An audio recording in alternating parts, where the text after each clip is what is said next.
ओम सर्वे भवन्तु सुखिनः सर्वे सन्तु निरामयाः सर्वे भद्राणि पश्यन्तु मा कश्चित् दुःखभाग् भवेत् लोकाः समस्ताः सुखिनो भवन्तु. May the entire world be happy. Now, today is International Yoga Day, and all over the world people are doing yoga. Some are stretching their legs, some are doing Sarvangasana like I did. I hope they don't fall down. And throughout the world is going on. People are doing yoga. Of course, we must thank the Prime Minister to have created this thing, hype about International Yoga Day. People have been practicing yoga for thousands of years, and India, of course, is the mother of yoga.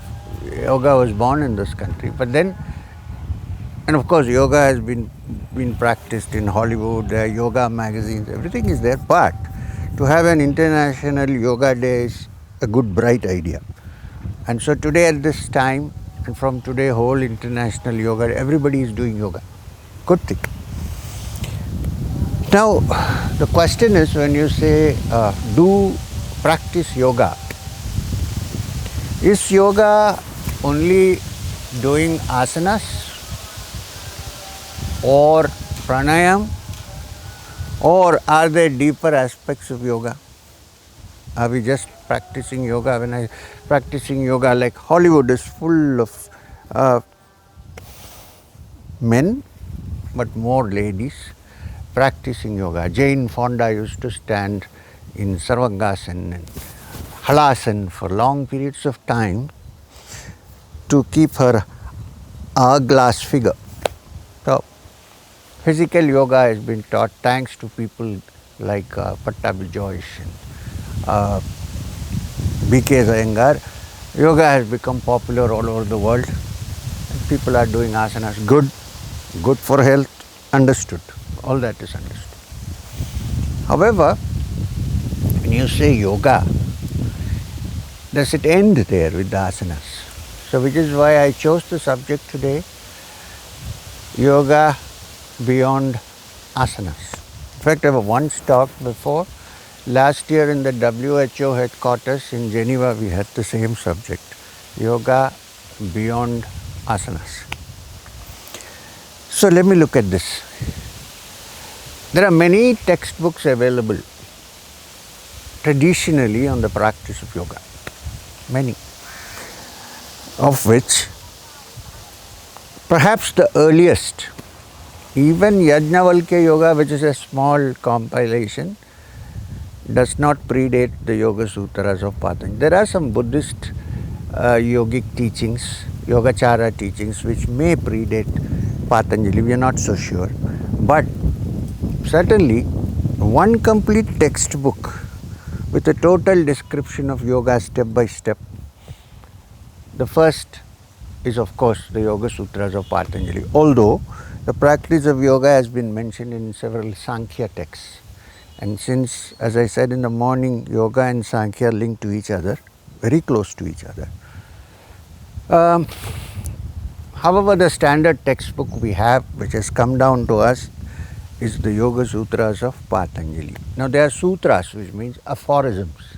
When you say aphorism, they need a commentary to open up, because they are single, small, edited sentences, so well edited, you can't change it.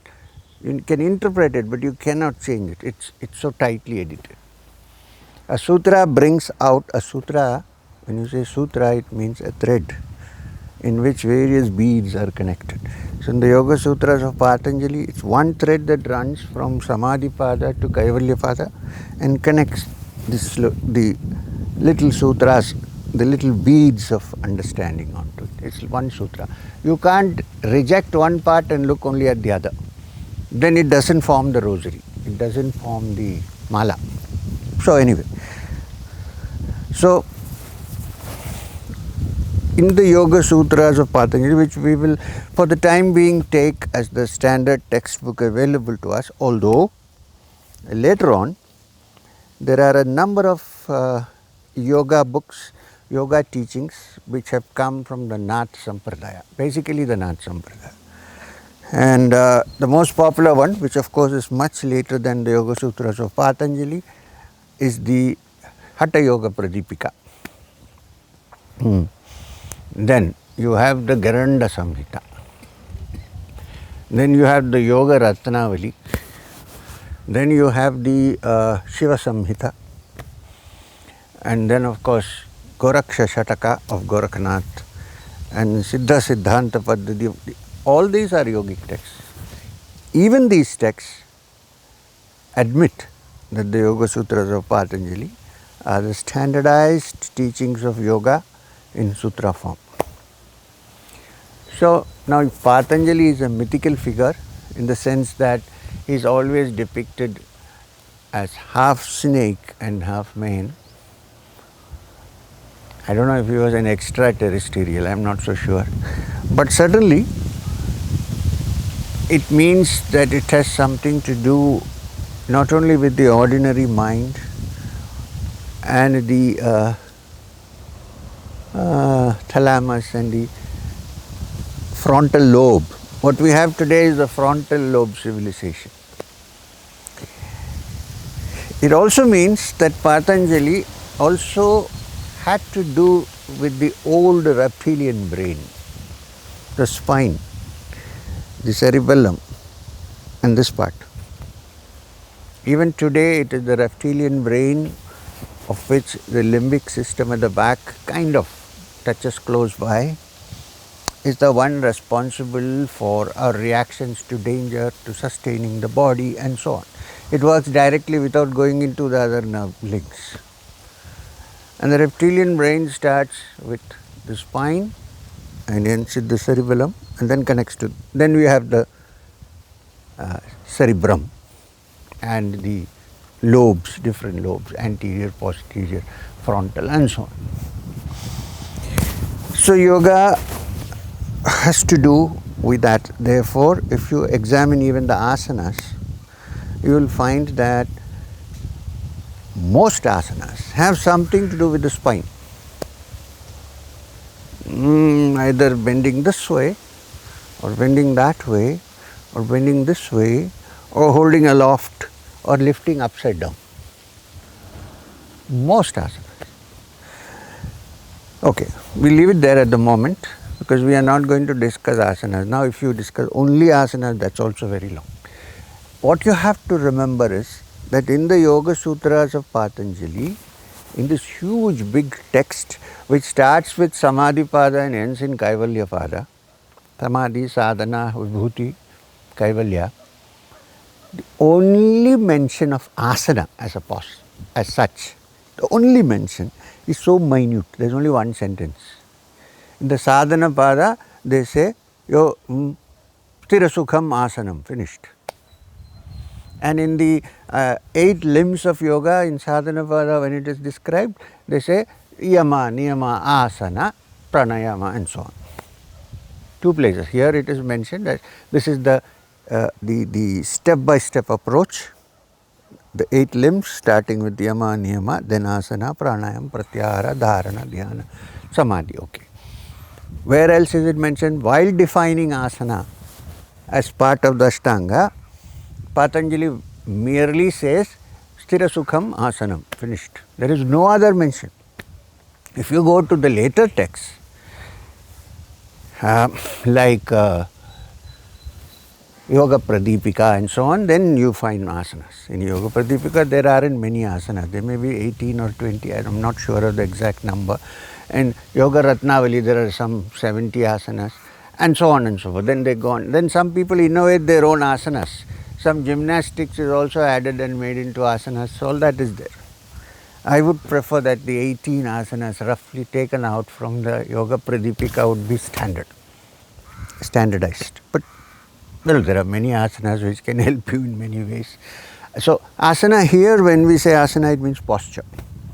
Patanjali says Sthira Sukham Asanam, which means he looks at asana not from the point of shaping your body, which is good. I am not saying it's wrong, okay, it's fine. but from the point of view of the next steps, which are pranayama, pratyahara, dharana, dhyana, which means his view of the asana in Patanjali, in the Yoga Sutras, is how that asana can be useful for you in your deeper aspects of yoga, in meditation. So therefore he says, Sthira Sukham Asanam. If you can be in one posture, he has not mentioned sit or stand or lie down, he said, if there is a posture in which you get continuous uninterrupted comfort or continuous uninterrupted comfort, stability, and sukha actually means happiness. So painlessness. If you can find a posture that way, then that is your asana. So now I have still a little bit of lingering pain in my right. So this chair I am sitting this way now, this is my asana. Honestly, because here I can sit a length of time without pain. That is the only definition of asana you find in Patanjali. Nowhere else in Patanjali do you find any mention of asana. So, but that can be taken as a definition, because therefore whatever physical postures you practice from Yoga Pradipika or Yoga Ratnavali or any one of these things, make sure that if it hurts or if it creates a pain for you, discard it. Or hold it only for a short while till it becomes perfect. When it becomes perfect, even Sarvangasana can be painless. It can be quite comfortable. Till then, the important thing to note is that you don't twist your legs and turn your legs, and so that when you finish your Padmasana, you don't know how to untie yourself. There is excruciating pain. Also forget that you can meditate only in Padmasana. Nowhere in Patanjali is a mention of Padmasana. Of course, we know, those who have been practicing yoga know that Padmasana is a good posture for meditation, dharana, dhyana and so on, but it need not necessarily be so. You can also sit quietly in folded legs or in a chair and still meditate. So, what I am trying to say, that in the whole of the Yoga Sutras, the only mention is in two places. One is that it is one of the angas. Two, that when you acquire or when you practice the posture, you need to have no discomfort whatsoever.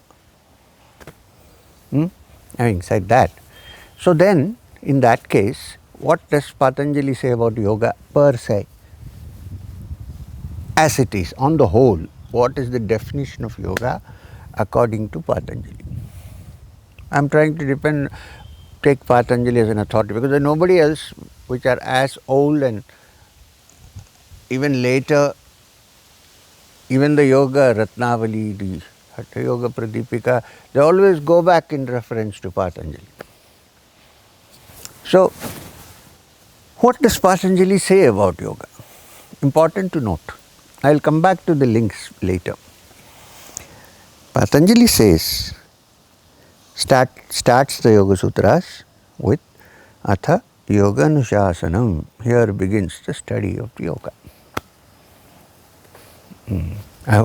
Luckily, it doesn't say Atato Brahma Jijnasa, as the Brahma Sutra says. He says Atha Yoga Anushasanam. Here begins the study of yoga.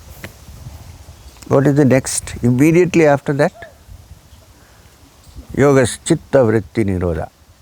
That's the only place where yoga is actually defined by Patanjali. Yoga's Chitta Vritti Nirodha. That means yoga is the cutting away or stopping or eliminating all the vrittis or those that cause distractions in the chitta, which means mind.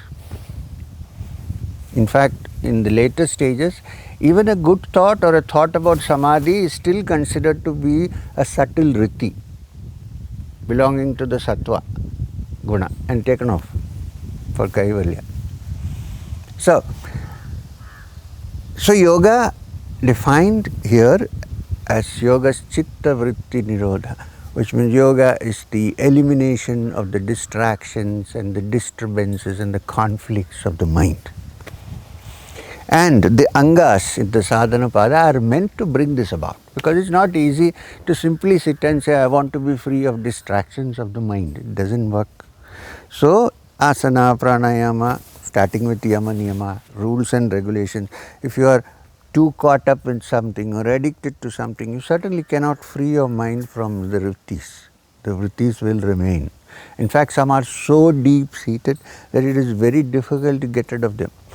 So, what yoga does, the teachings of yoga say, fix your attention on something and make it so interesting that your vrittis then travel in one direction. And then finally, when they travel in it, many of the vrittis are gone and the mind is calm and one pointed. In the end, that also disappears. It flows away like the river. You cannot hope to cut each vritti like that, cut. It's not possible. So, put all your attention on something that resembles that because of which the vrittis happen and which is connected to the five senses. So, that's why there is the inner senses, inner organs of perception apart from the outer organs of perception. The inner, when you turn your mind within, you can enjoy the same thing that you enjoy when your mind is outside, and so to get absorbed into it, and gradually, bit by bit, when the mind becomes quite calm, there is no conflict here between the outer and the inner. When this happens, then one begins to go deeper into the essence of yoga. Now, what happens chitta vritti nirodha? You acquire what is called samadhi of many stages, trance states. Samprajnata, savikalpa, it doesn't matter, these are technical names. What it means is, the first trance experience you have other than the ordinary world is complete absorption in one thing. The next step is there is not even that thing, there is only absorption. Third thing is there is no absorption, there is nothing, there is only the witness. Now till that happens, one has to continue to practice, and then when this happens, the mind, the human being realizes that in essence he is the Purusha and nothing to do with other things. That is Kaivalya. Not only that, there is only one Purusha, there are no many Purushas. So there is nobody to compete, nobody to fight, nobody to love, nobody to do anything. There is only one, and that is Kevalam, from which the root Kaivalya comes in yoga. In Vedanta is moksha, different, where it means freedom. Freedom from being caught up in the ideas that the mind creates and so on. Okay. Now, with the ordinary mind, which uses your sense organs to acquire data in daily life, inputs, processes it, and comes to the conclusion that this is this, this is this, this is this. This is our life. How do we see something, or how do we understand something? We have only five senses, five organs of perception. And the five organs of perception work, you get some impressions of the world through this. These inputs are then processed by the mind, and then the mind presents it and says, this is a tree. That's how it happens. It's natural. We all know that's how it happens. If you didn't have the sense organs, you wouldn't know what a tree is. If you have one sense organ like touch, you might say, this is what a tree is. But if that is also not there, you won't know what a tree is. So, we only get impressions of the objects of the outside world. I would go a step further and say also inside world, through the five senses, which are the instruments of perception. Now the problem is, it is with this data or this input that the mind manufactures its own rational, so-called rational blueprint. Now unfortunately, these instruments of perception are too far from being perfect. Therefore, the data or the impressions that they gather is generally imperfect and relative. That's the problem, relative. How come? Depending on your instrument of perception, you will feel, see or experience something as what you think it is. Now what if there are other set of creatures who have instruments of perception which are different? How would they see it? How would a fly with its compound eye see a tree? We see it like this because we have a certain kind of transparent convex lens in our eyes. So therefore we see these forms as we see them, and most of us have roughly the same kind of lens by birth, so we see the same. What if there is a creature, there are creatures who have different kind of lens? How do you see the things? That coconut tree which you see straight may be seen like this or flat. Depends on, you know that how it is in the camera. There is a lens, it reflects and it goes to the film. Now it is digital, but whatever. So suppose that instrument is different, and there are creatures with different instruments. I am sure the elephant looks at us, and because of the lens in his eyes, it's worth experimenting. If you take out the lens when it dies, of course, and see, maybe it sees us as huge boots coming towards it. Who knows? Why is it so worried about us? We are so tiny. Or maybe it's built into a system that since ages they have been killing. That's also possible. But the response is only through the instruments of perception, the five senses, which build an image and give us the data, and we built the whole life, the world out of it. So if other creatures can see it differently, what is the actual form of the tree? Nobody knows. If you ask this question, really nobody knows. Because what we get is not the tree, but the image of the tree brought in through our sense organs. That's what we get. We don't know actually how the tree is. We know only the impressions that we gather from the tree. And different set of instruments can get different impressions of the tree. So what is the actual tree? Well, the tree exists. You can't say it doesn't exist. You can't rule it off. If it doesn't exist, you won't see a thing. It exists. But how it exists depends on how you perceive it. So we actually don't have any picture of this world except the picture created by our senses and then processed by the mind. We really don't know. But we know that it exists. Now in the state of yoga, which is called samadhi, the last samadhi or kaivalya, you see everything not as the relative and therefore illusory shape that you see things in, but only as existence. Not only that, you see that existence is not different from my existence, and the one who is watching is no different from that which is being watched. Because why? One who is watching is the one who creates that image through his senses. If there is no one watching, you really don't know anything. So in that state of kaivalya, everything becomes the witness. All these forms which are anyhow relative just disappear, and there is only that. Now, ordinary mind with its ordinary five senses therefore gives us a completely temporarily real, but in the long, what is it called? In total, a totally illusory understanding, because different instruments can look at it in different ways, and we conclude and then stick to it and say this is what it is.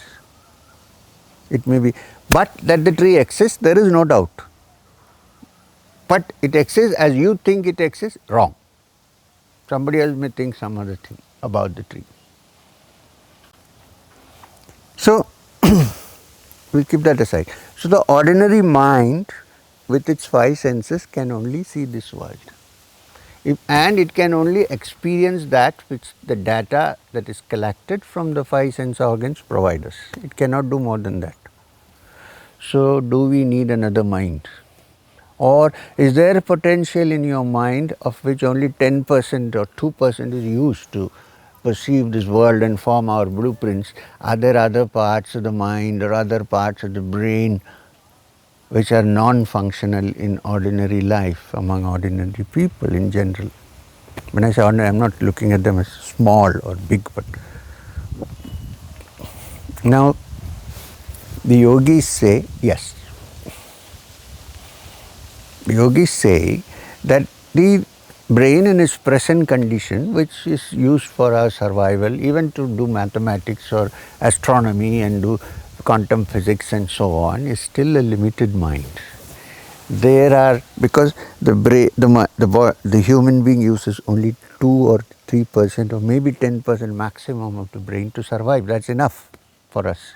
Even to study mathematics, it's enough. Well, some people have some little aberrations in the brain because of which they study higher mathematics. Nobody taught Ramanuja any mathematics, really. He was probably born that way with his brain this way. But so what it comes down to us is that there are other parts of our brain and other functions of our ductless glands. You know, when you say you meditate and you feel good, what actually happens is the pituitary, which is the master gland. See, the roots are here and the branches are these. Urdhvamulam, Madhashakam. This is the Ashwatha tree. Every human being, the root is here and the branches are here. It's operated from here.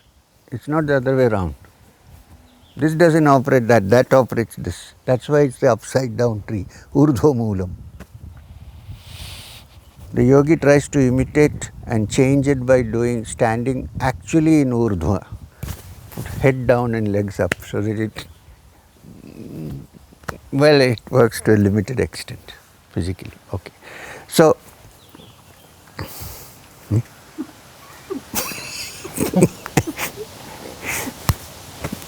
I think it has worms. It's trying to scratch. I'm talking about a dog, not about the yogi. So, Google, go and Google. So, when I meditate and I say I feel good, what is actually happening? Physiologically, not any imagination. What is happening? At a certain position or in a certain mood or in a certain point, the pituitary gland gives a signal to produce what is called dopamine or serotonin, the feel-good factor. Then from that, whatever gland is at work, a small infinitesimal drop gets into our circulatory system and then you feel good. Right? And through practice and through meditation, even though we don't know it, we unconsciously manage to bring about this. The release of dopamine in the system. Feel good. Nice, I'm floating in the air. And too much dopamine can also show you visions. Now then what happens here? There's a physical and a chemical and a biological act which is changing your perception. So, yoga is the way, by altering the breath, the rhythm of the breath and so on, in bringing about a certain balance in the inner ductless glands and also in examining the other parts of the brain which normally are not required for our day-to-day existence, which is where yoga plays a part. Vedanta says this world is an illusion, Brahman alone is real, Aham. You can say all that, but if you need to experience it, then the mind needs to come out of the confines of ordinary thinking. And to do that, you need to activate other parts of your brain and also the cerebrospinal system, which people don't think of generally in physiology. So, there are little brains everywhere. Even the digestive system has its own little brain. There is no physical brain, but it has. According to Ayurveda, for all diseases start here. If digestion is all right, then everything is okay. So, in fact, I think some people say the gut is the second brain in medicine. So therefore, yoga says it is important to have yama niyamas.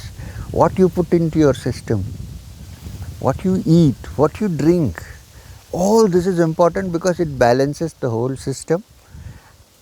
And then you go, the mind becomes more and more subtle. And the subtle mind then operates in the systems of the brain which are normally not in use. When that happens, then the consciousness expands and it probably sees the whole world as one. So that change has to take place. So this is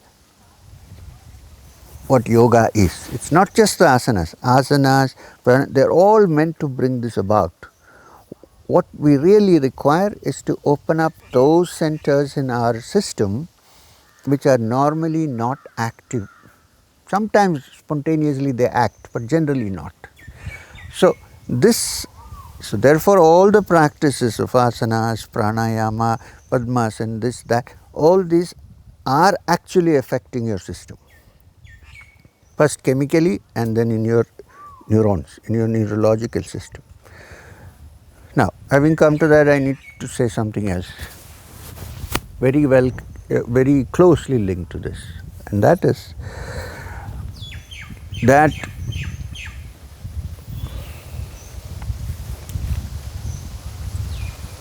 sleep, deep sleep, Sushupti, traditionally in the ancient sciences we start with Jagrat, which means a waking state, then Swapna, which is dream state, then Sushupti, which is deep sleep. Then, according to Vedanta, comes Turiya. Now the borderline between Turiya and Sushupti is very thin. Unfortunately, you cannot reach Turiya through Sushupti. Then that would have been nice. Go and deep sleep and then you are in Turiya. No, not possible. But the difference between Turiya and Sushupti or deep sleep is very thin. The borderline is very thin. In fact, when you wake up after a deep sleep, and when you really don't want to get up, you're enjoying, you're somewhere close to Turiya. But it lasts only for a few minutes and it goes off. Because then you identify the world and you become dual. That time when you wake up, you see only yourself and then slowly it moves.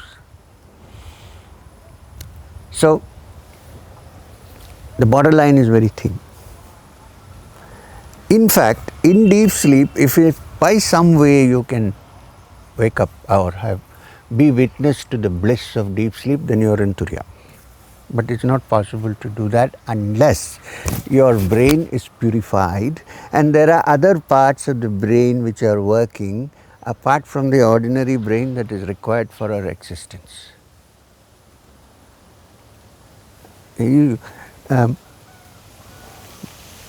Day by day, I think that serious and unprejudiced neurologists are going close to understanding this.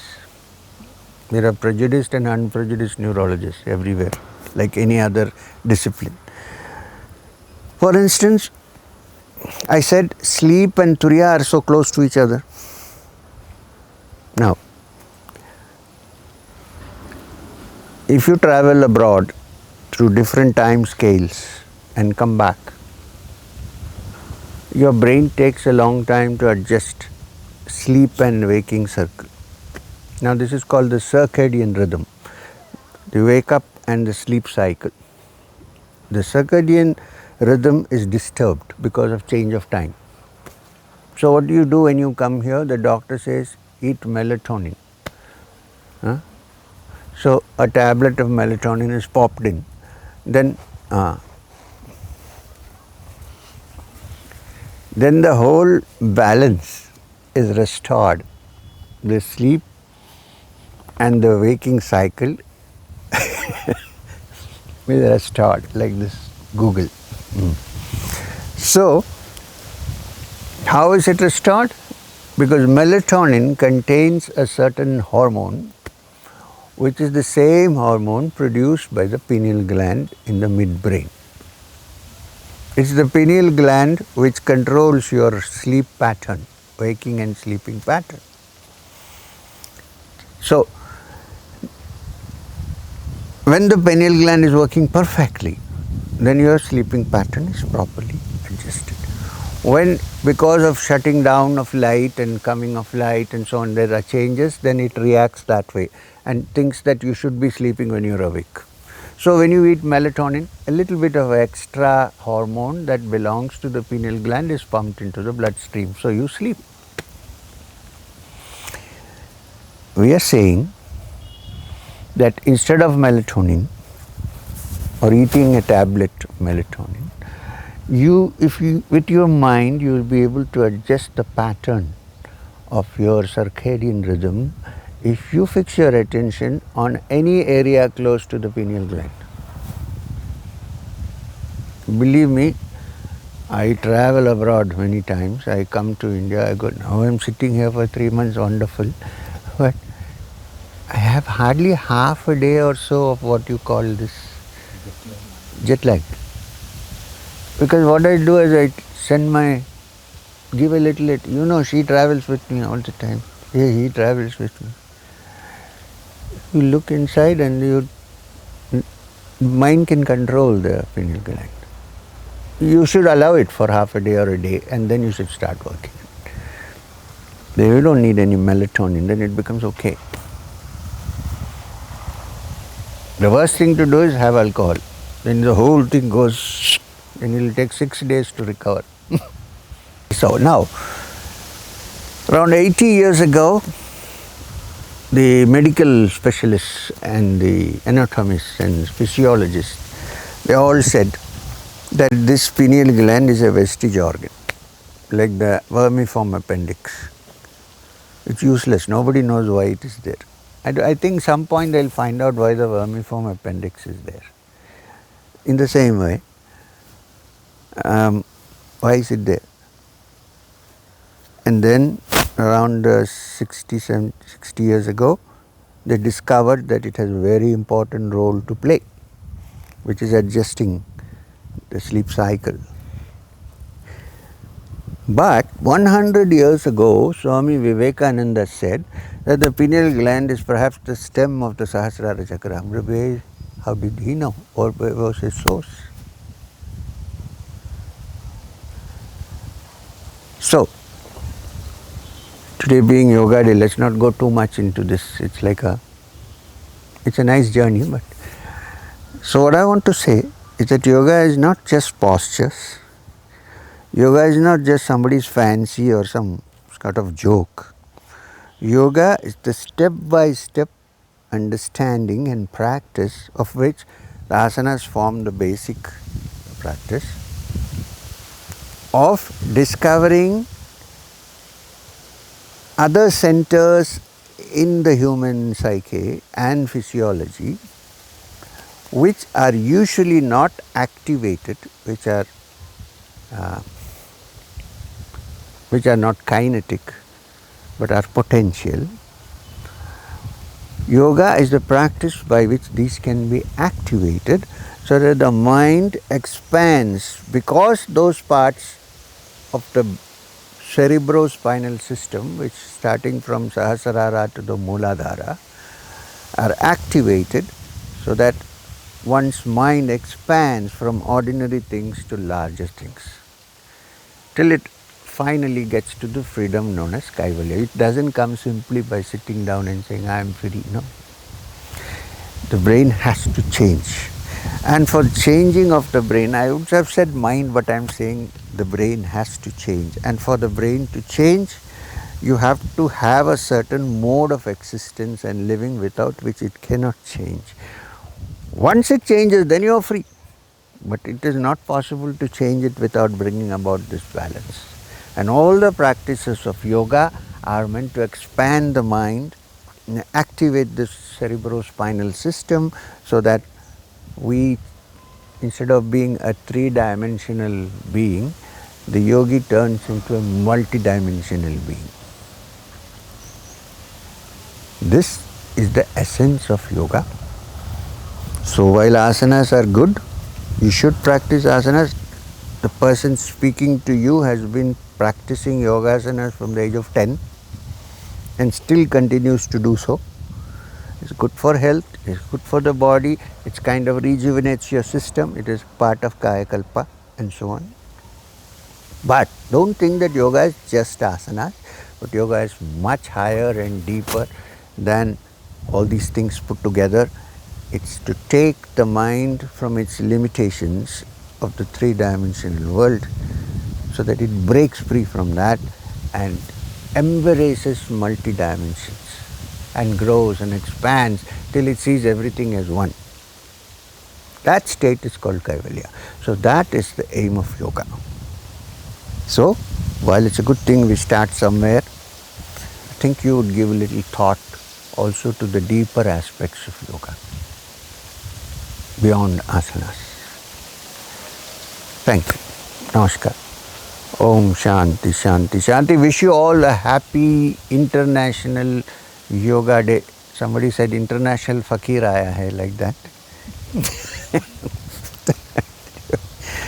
There's a Hindi movie, Mahmood, International Fakir Aaya Hai, like that. Okay, thank you very much.